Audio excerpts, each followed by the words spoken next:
잠시 기도하겠습니다. 아버지 감사합니다. 오늘도 아버지의 특별하신 은혜를 따라 거룩한 곳으로 나아오게 하시고 이 시간 또 하나님의 크신 은혜를 따라 성경 공부로 모이게 하신 하나님 감사를 드립니다. 오늘도 주의 말씀을 주의 은혜를 더욱더 강구함으로 나온 참 저희 무리들을 주여 불쌍히 여기셔서 성령으로 충만케 하시고 주의 진리로 나아갈 수 있도록 크신 은혜를 베풀어 주시옵소서. 감사드리옵고 우리 주 예수 그리스도 이름으로 기도드립니다. 아멘. 자, 여러분 반갑습니다. 자, 저희들이 계속해서 구원의 서정에 관하여 저희들이 알아보고 있고요. 그 과정 가운데 칭의에 대해서 저희들이 알아보고 있습니다. 칭의. 이 칭의는 너무나도 중요한 과목이고요. 너무나도 중요한 교리입니다. 자, 중요한 교리 가운데 제가 칭의를 설명하면서 제사에 대해서 설명을 해드렸어요. 제사. 지난주에는 제사, 속죄 제사를 어떻게 드리는지, 그리고 제사가 칭의와 어떠한 연관이 있는지를 조금씩 저희들이 살펴보았는데요. 제사를 지내게 되면 어떻게 제사를 지냈습니까? 죄를 지은 자가 제물을 가지고 제사장 앞으로 나아오죠. 그렇죠? 근데 그 제물을 보니까 다 단계가 있더라. 그래서 책임을 더 맡은 자는, 더 많이 가진 자는 더 큰 책임을 하나님께서 물으셨다. 라는 것 배웠고요. 또한 내가 가진 게 없어서 부족하여서 내 죄사함을 받지 못하는 그런 억울함이 없도록 아무것도 없는 자도 죄사함을 받을 수 있도록 하나님께서 그러한 은혜를 베풀어 주셨다라는 것을 제사를 통해서 저희들이 한번 알아보았고요. 자, 제물을 가지고 가면 어떡합니까? 제사장의 인도하에 따라 그 죄를 지은 자는 짐승의 머리에 손을 얹죠. 손을 얹고 안수를 하죠. 그렇죠? 안수를 함으로 말미암아 어떻게 됩니까? 그 죄 지은 사람의 죄는 누구한테 넘어갑니까? 제물로 넘어갑니다. 제물로 넘어가고, 그리고 이 제물이 대신하여 죽고 피를 흘리고 죄 지은 자의 죄가 사하여 주는 거죠. 그렇죠? 그 피를 어떻게 했죠? 제단불에 바르므로 말미암아 하나님께서 제단불에 씌어진 그 죄를 그 피를 보고 덮으시는, 피를 보고 기억하지 않으시는 그러한 은혜를 베풀어 주시죠. 자, 그리고 그 다음에 이제 중요한 게 나오는데요. 지난 시간에 제가 그걸 하지 않았어요. 시간이 좀 길게 어차피 가야 되는 거 그래서 하지 않았는데, 제물을 죽이고 난 다음에 그 피를 제사장이 제단불에 바르고 번제단에 피를 갖다서 붓습니다.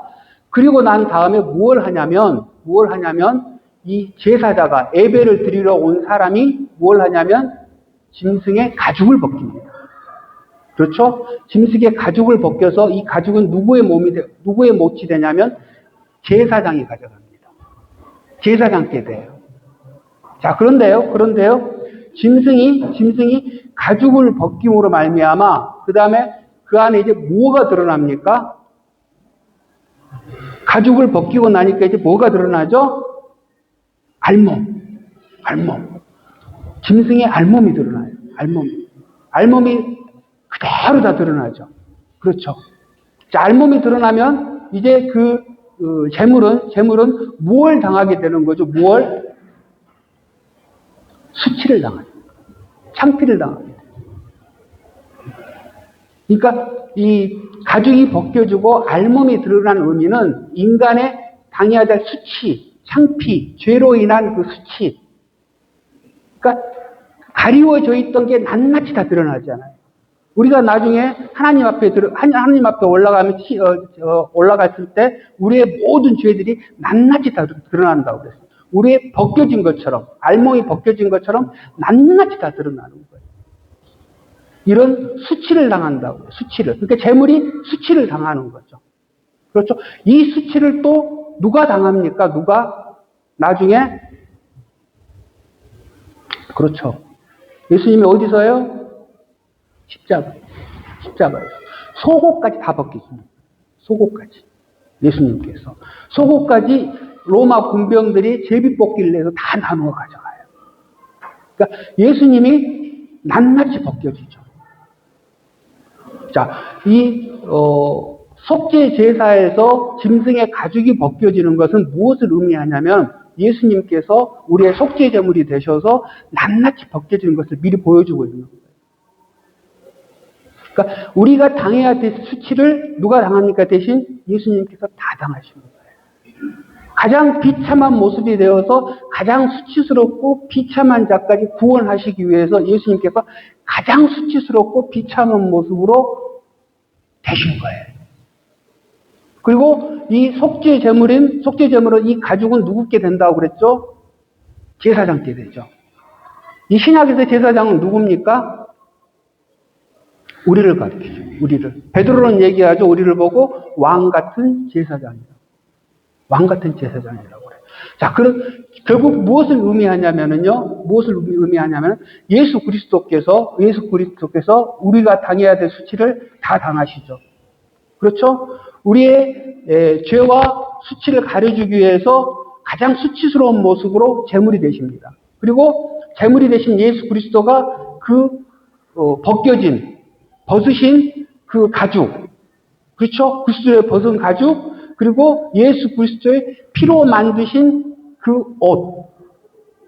예수 그리스도께서는 죽으시고 그 가죽으로, 그리고 자기의 피로, 자기의 의로 그리스도의 의의 옷을 만드십니다.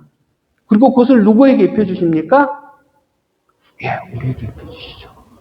우리에게 입혀주세요. 그래서 어떻게 됩니까? 그때 비로소 우리는 어떻게 합니까? 그리스도의 의의 옷을 입고 우리의 죄와 수치를 가리고 하나님 앞에 설 수 있게 되는 거예요. 이게 칭입니다. 이게. 그래서 히브리서는 얘기하죠. 은혜의 보좌 앞으로 담대히 나아가라. 우리가 은혜의 보좌 앞으로 나아갈 수 있게 된 그 공로는 뭡니까? 예수 그리스도의 벗어주신 의의 옷. 예수 그리스도의 피로 만드신 그 의의 옷. 우리가 그 옷을 입음으로 하나님 앞에 나아갈 수 있게 됩니다. 자, 그렇습니다. 칭의는 이렇게 하나님께서 우리를 의롭다고 인정해 주시는 거예요. 그렇죠? 그래서 제가 계속해서 반복해서 말씀드리지만 우리가 진짜로 의로워졌습니까? 우리가 의로워졌기 때문에 하나님께서 의롭다고 땅땅땅 쳐주신 겁니까? 아니죠. 그렇죠? 오직 누구의 공로입니까? 예수 그리스도의 공로죠. 예수 그리스도의 피로, 예수 그리스도의 의로, 예수 그리스도의 순종으로 우리에게 그 옷을 입혀 주셨기 때문에. 그렇죠? 그럴 때 우리는 하나님께서는 우리를 보시는 게 아니고 우리를 감싸는 그 피를 보시고 의를 보시고 우리는 그걸 예수 그리스도의 공로를 어떻게 가져올 수가 있습니까? 오직 믿음으로. 그렇죠? 옛날에는 어떻게 했습니까? 제가 계속 제사를 설명드렸지만 옛날에는 짐승에게 머리를 대고 안수함으로 말미암아 우리의 죄가 제물로 넘어가서 제물이 대신 죽음으로 우리는 죄를 사함을 받았어요.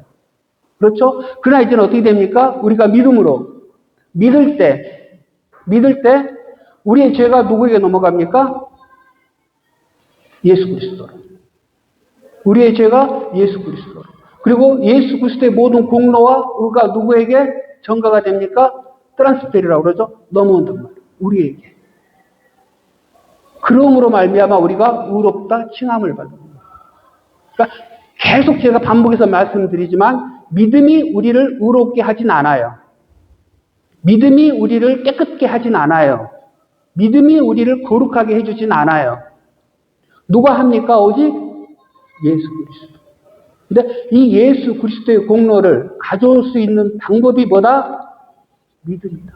믿음. 이거 잊으시면 안 돼요. 자, 이러한 것을 성경은 뭐라고 그러냐면요. 그리스도로 옷 입는다라고 얘기합니다.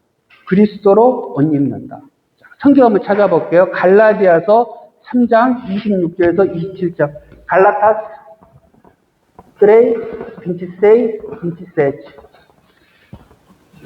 갈라디아서 3장 26절, 27절. 제가 가진 성경은 신약 304페이지인데 그 왔다 갔다에 아마 있을 겁니다. 갈라디아서 3장 26절, 27절. 한번 읽어볼게요. 너희가 다 믿음으로 말미암아 그리스도 예수 안에서 하나님의 아들이 되었으니 누구든지 그리스도와 합하기 위하여 세례를 받은 자는 그리스도로 옷 입었느니라 라고 나옵니다. 자, 하나님의 부르심을 받고 거듭나서 회개하고 믿는 사람, 그렇죠? 이런 사람은 그리스도 안에 있는 사람이라고 그래요. 이런 사람은 어떻게 되었다? 하나님의 자녀가 되었다. 그렇죠? 믿음으로 말미암아 영접하는 자 하나님의 아들이 되는 권세를 얻었으니라고 얘기해 주시죠. 하나님의 아들이 되었다는 거예요. 자, 그런 사람들은 어떠한 사람들이라고 얘기한다? 그리스도와 합하여 세례를 받는 사람들이래요. 근데 이 사람들은 어떤 사람들이다? 그리스도로 옷 입는 사람들이다. 옷 입는. 제가 계속 칭의에 대해서 설명을 해주잖아요. 그렇죠? 그리스도로 옷을 입는 것. 그리스도의 의의 옷을 우리가 입는 것. 이걸 칭의라고 하는 것. 자, 이것을요, 성경은 또 다른 데 어떻게 얘기하냐면요, 에베소서 4장 24절을 보면은요, 하나님을 따라 의와 진리의 거룩함으로 지으심을 받은 새 사람을 입으라. 성경은 입으라라고 얘기해요. 그리스도의 옷을 입으라, 새 사람을 입으라. 그래서 성경은 계속적으로 이러한 모습을 그리스도로 옷을 입는 사람들, 구원받은 사람들은 그리스도로 옷을 입는 사람들이다. 자, 성경에서 가장 최초로 그리스도로 옷을 입은 사람은 누구입니까? 성경에서 최초로. 상징적으로 보여주는 인물. 아담과 하와죠. 아담과 하와. 아담과 하와는 어떻겠습니까? 죄를 짓기 전에 알몸으로 다녀도 거리낌이 없었어요. 아무 문제가 없었어요. 그러나 죄를 짓고 난 다음에 다시 자기 몸을 보니까 어떡합니까? 이제 그때 뭐가 들어옵니까? 수치가 들어옵니다. 창피가 들어옵니다. 이걸 포로는 베리고니아라고 볼 수 있죠. 창피해지. 그전에는 몰랐던 자기의 죄가 낱낱이 드러나니까 죄를 보니까 막 창피해지는 거예요. 부끄러워지는 거예요. 그러니까 자기들이 어떡합니까? 자기 스스로 무화과 나뭇잎으로 옷을 만들죠. 그러나 그 옷은 온전한 옷이 아니고 바로 허물어지죠. 그걸 보고 하나님께서 어떻게 하십니까? 짐승의 옷으로, 짐승의 가죽으로 옷을 만들어 줍니다. 짐승의 가죽으로. 최초로 하나님께서 예수 그리스도를 미리 보여줘. 이제 지금은 너 죄 때문에 이렇게 되었어. 그러나 이제 의의 옷을 입고 너희 진정한 구원을 주실 거야. 내가 진정한 구원을 줄 거야 하고 짐승의 옷으로 옷을 입혀주시죠. 자, 어쩌면요, 아담과 하와는요, 죽음이란 것을 처음으로 경험했을 수도 있습니다. 죽음은 죄로 말미암아 갔잖아요. 그 당시까지는 죄가 없었기 때문에 죽음을 못 봤을 거예요. 그러나 하나님께서 짐승을 잡기 위해서 최초에 어떻게 보면 살인을 하십니다. 그렇죠? 죽이시고 그 짐승이 죽음을 통해서 죽음이 뭔지 몰랐죠. 아담과 하와는. 하나님께서 정녕 네가 죽으리라 했지만 그게 얼마나 무서운 건 줄은 아담과 하와는 어쩌면 제대로 몰랐을 거예요. 그러나 그 짐승이 목에서 피가 흘리고 공포에 떨면서 바들바들 떨면서 소리를 신음을 내면서 죽어가는 그 모습을 보면서 아담과 하와는 그때야 비로소 죽음을 알았어요. 아, 이렇게 무서운 것이구나. 이렇게 공포스러운 것이구나. 그리고 자기들의 죄에 대한 무게를 다시 한번 경험했을 거예요. 아, 내 죄가 이렇게 비참한 거였구나. 그러면서 입혀주신 옷을 따라 이제 그리스도께서 자기를 대신하여 죽으시고 입혀줄 의의 옷을 소망했을 거예요. 자, 최초로 경험한 사람은 아담과 하와입니다. 그리고 예수님께서도 얘기를 하셨어요. 예수님께서 뭐라고 얘기하십니까? 천국에 대한 비유를 얘기해 주시면서 천국에 대한 비유를 마태복음에 나오죠. 마태복음 22장에 1절부터 14절까지. 이건 나중에 한번 슬쩍 한번 보시고요. 마태복음에 나옵니다. 마태복음에서 어떤 비유를 해주시냐면 임금님에 대한 얘기가 나오죠. 임금님이 잔치를 벌이세요. 다 아시는 얘기죠. 잔치를 벌이시면서 사람들 초청을 하죠. 야, 이리 와, 다 와라. 그러니까 사람들이 어떻게 합니까? 바빠서 안 와. 그리고 참석을 안 해요. 그리고 심지어 초청하러 보낸 종을 죽이기까지 합니다. 그러니까 하나님께서 어떻게 하십니까? 이 못된 것들 하고 그 사람들을 도리어 죽이고, 야, 종들에게 아무나 데리고 와. 길에서 아무나 데려와. 근데 성경을 보면 어떻게 나옵니까? 악한 자나 선한 자나 만나는 자마다 다 데려왔다고 그래요. 악한 자나 선한 자나 다 데려왔대. 자, 우리들 상식으로는 맞지 않아요.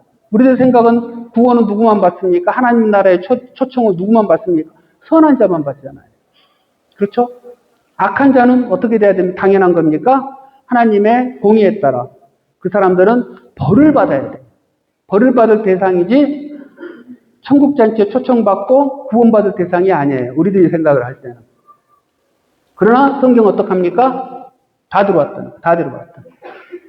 자, 구원의 조건은요. 구원의 조건은 절대로 우리의 선한 행실에 있지 않다는 거예요. 그리고요. 우리가 악한 자, 선한 자를 나눌 때 우리의 판단과 우리의 생각에 따라서 우리의 입장에 따라서 악한 자, 선한 자지 하나님 편에서 볼 때 악한 자, 선한 자가 아니라는 거예요. 우리는 똑같다는 거예요. 하나님 편에서 우리 똑같아요.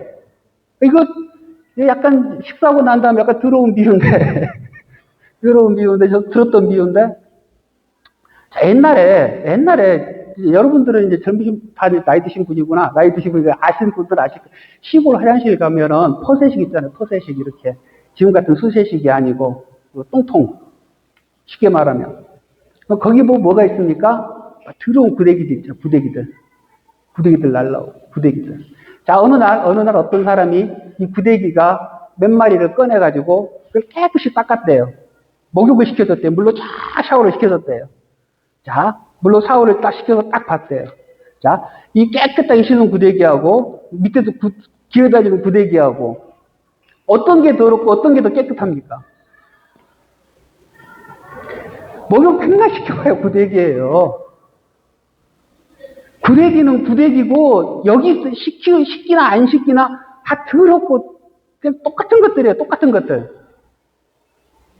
우리가 그렇다는 거예요, 우리가 볼 때 나는 깨끗해, 목욕해서 깨끗한 구데기 하지만 그냥 구데기예요. 똥탱이 있는 놈이나 물로 좀 샤워 한번 한 구데기나 똑같다는 거예요. 하나님 보시기에는 다 똑같은 거예요. 똑같은 죄덩어리. 그런데 하나님의 전적인 은혜로 선택하셔서 구원하시고 마음을 열어주시고 성령으로 충만케 하시고 무엇보다도 그리스도로 옷 입혀주셔서 우리를 깨끗하다 여겨주시고 죄를 사해 주시는 것이지 결코 내 행위가 선하고 깨끗하고 도덕적이고 열심히 하고 하니까 구원한 게 절대 아니라는 거예요. 그러니까 우리는 절대 우리 구원을 자랑할 수 있다 없다? 없다는 거예요. 자랑할 수 없다는 거예요. 그리고 어떤 누구의 어떤 잘못을 우리가 비판하고 정죄할 자격이 있다 없다? 없다는 거예요.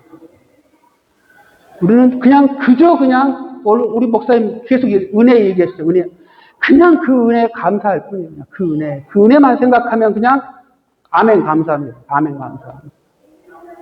누가 조금 잘하고 누가 조금 못했다 한들 그걸 따지고 정죄하고 네가 잘했니 내가 잘했니 따질 의미가 전혀 없대. 나도 그냥 그런 존재니까 그런 존재인데 은혜 베풀어 주셔서 그나마 조금 정신 차리고 그나마 조금 하나님 예수 그리스도 닮아가려고 하는 몸부림치는 이 상태일 뿐이지 더 나은 거 전혀 없어요. 하나님 앞에 나가면. 그 상태라는 거예요. 그래서 어떡합니까? 잔치에 하나님께서는 악한 자나 선한 자나 다 데려와요. 다 참여시켜요. 그런데 조건이 있어요. 뭡니까? 예복을 입어야 돼요. 예복을. 임금이 쭉 보니까 잔치를 막 벌리고 있는데 다 예복을 입고 있는데 어떤 사람 하나가 예복을 안 입고 있어요. 야, 너 뭐하니? 예? 너 예복 어떻게 했어? 왜 안 입고 왔어? 저는 없는데요. 이씨, 너 나가. 이렇게 된 거예요. 나가서 이 사람 어떻게 됩니까? 이제 천국 문 앞에서 슬피 울며 이를 갈미 있으리라. 그 유명한 말이 여기서 나와요. 다른 사람 다 들어가서 신나게 놀고 있는데 잔치 참여해서 기뻐하고 있는데 자기는 쫓겨나는 거예요. 왜? 예복이 없으니까. 예복이 없으니까. 그 예복은 뭡니까? 예수 그리스도로 옷 입는 거예요. 예수 그리스도. 오직 구원의 조건은 예수 그리스도로 옷 입는 거라는 거예요. 예수 그리스도 옷을 입어야 되는 거예요. 그래서 요한계시록을 보면 어떻게 나옵니까? 요한계시록 7장 9절을 보면은요. 계시록 7장 9절 보면은요. 조금 한번 살펴볼까요? 계시록 7장 9절 한번 볼까요? 계시록 7장 9절 요한계시록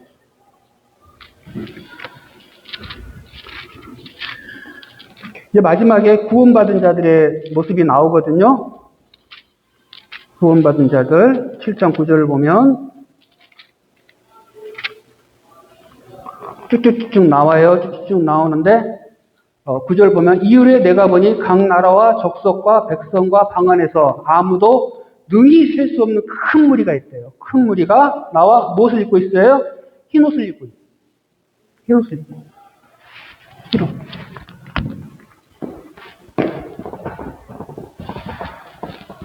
흰 옷을 입고 있는 자만 구원을 받는 흰 옷을 입고 있는 자만.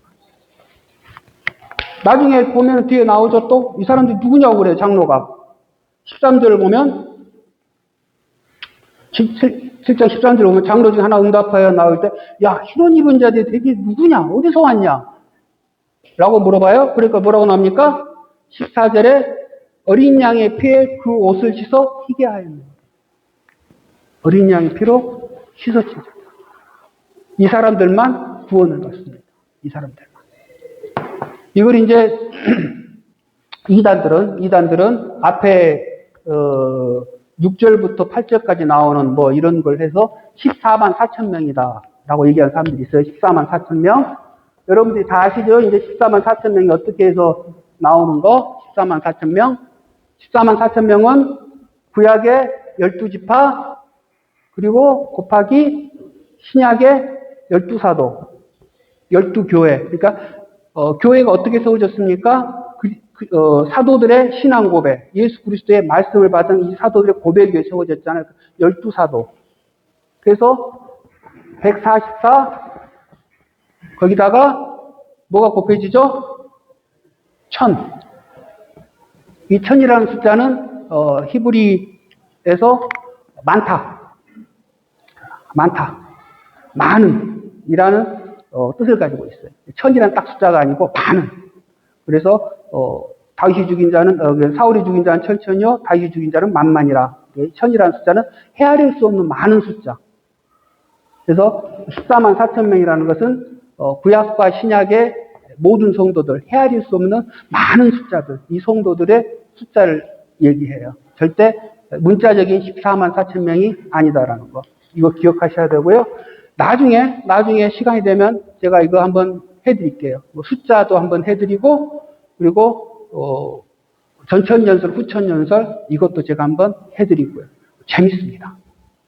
자, 아무튼, 그렇게 해서 그리스도로 옷 입는 자들만 구원을 받습니다.